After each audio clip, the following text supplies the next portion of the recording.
What is going on, everybody? PHX here. Thank you for stopping by, and today we have a special new Outriders video with a new update that dropped this morning, Tuesday, June 22nd. This was completely unexpected because I think a lot of people were expecting the patch to drop on Thursday like it normally does, but there is a reason why they did it today and what is to come on Thursday. So for today's patch is going to be the legendary loot drop patch that they were talking about last week, making it easier to get legendaries, having them be 100% across the board with whatever expeditions you're doing, having them drop more frequently in the story content in the world tiers, and not having them be capped behind certain enemy levels. So if you're missing that helmet, missing that weapon, this patch is just for you, and it's definitely, I don't want to say a perfect time to get back, but if you're still missing a few pieces for your gear, you might as well jump right in and try and get what you need for your build. But let's go ahead and take a look at the patch notes that were released along with the patch for Xbox, PS5, and PC. All right, so to start off, we made some changes to the legendary drops. The legendary drop rates across the board increased by 100%. Legendary level brackets have been removed so that all legendary items can drop at any level.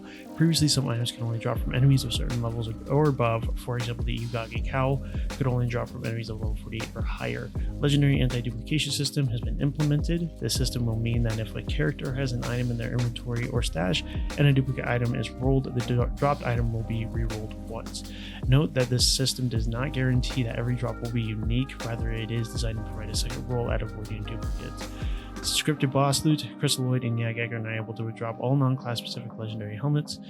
This change will improve the variety of items in the campaign. Previously, these bosses would only drop a selection of legendaries, the same pool that was available in the demo, as well as the cannonball helmets. The luck system has been improved, and players should no longer experience very long droughts without a legendary item dropped during endgame. The base scaling legendaries drop through higher difficulty level still applies, so you may still want to farm as high as possible.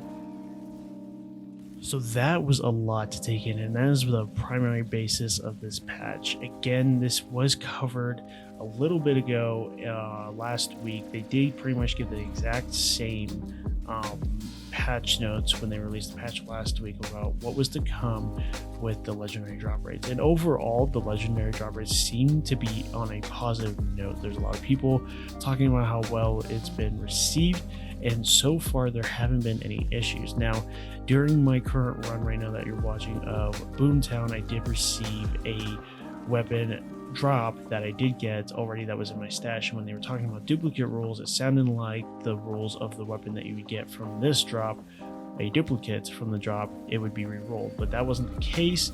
So I'm not entirely sure exactly what they are saying about re-rolling it once. Now, if this is for stats, then it's not for stats, but if it's for, like, you know, your chance at getting a legendary, then it rolled once and then you ended up still getting the duplicate. So I don't know, I think a lot more work has to be involved regarding just what needs to happen or how to understand how the legendary drop chances are, because when they do put in the duplicate system, the anti-duplicate system, it should give you the pieces that you need rather than just give you one piece you need and then one piece you don't need.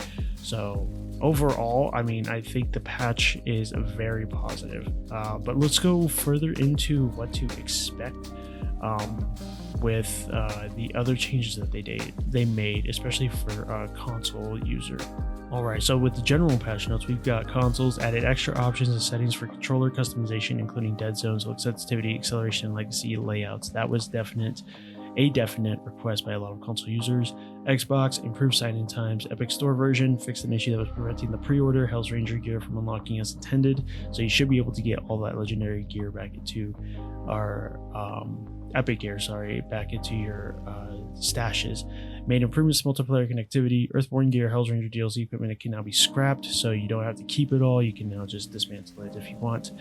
Fixed an issue that was causing an old inventory items to be marked as new. Fixed a bug that prevented players from running if they were stunned while using the Trickster Cyclone skill.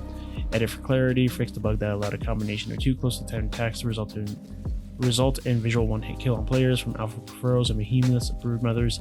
Fixed a bug that caused the scrap grenade projectile to be blocked by dead enemies. Fixed a bug that caused Feed the Flames dash effect not to trigger properly in multiplayer. fixed the bug that caused Weapon and Ravenous Locust to not deal damage fused together with the weightlessness mod, mitigated an issue whereby players could get stuck in animation after using gravity jump in multiplayer, and then a bunch of crash fixes as well. So again, a lot of good crash fixes, and a lot of this is going on the right path to making this game what it should have been when it was released.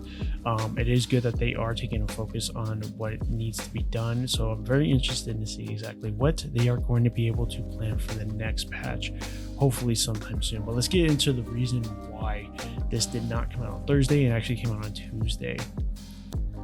So lastly, for an extra note during the patch notes, we'll have more news of the second run of the appreciation package very soon, and we'll deploy it when we've run a few more tests on it. We're hoping for it to be ready by Thursday, but we'll confirm this on the day.